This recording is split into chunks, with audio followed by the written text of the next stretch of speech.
कइल जाए डार्लिंग हो डे नाइट मैच कइल जाए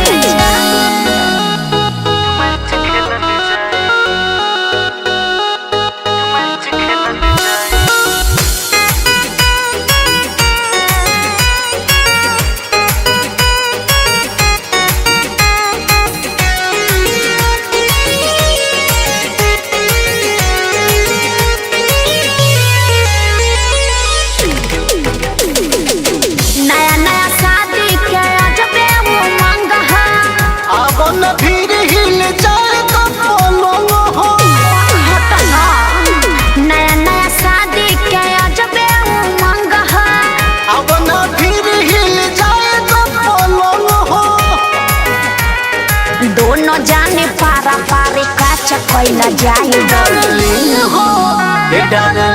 हो डे नाइट मैच कइल जाए डार्लिंग हो डे नाइट मैच कइला जाए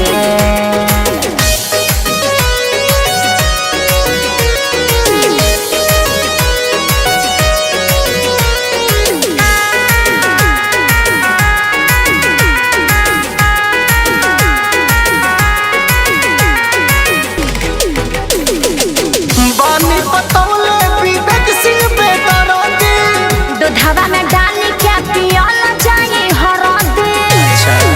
बुझला बानी बतौले विवेक सिंह बेदर्दी दूधवा में डाली के पियल जाए हरदी हर मूल उनके अटैच कइल जाए डार्लिंग हो डे नाइट मैच कइल जाए।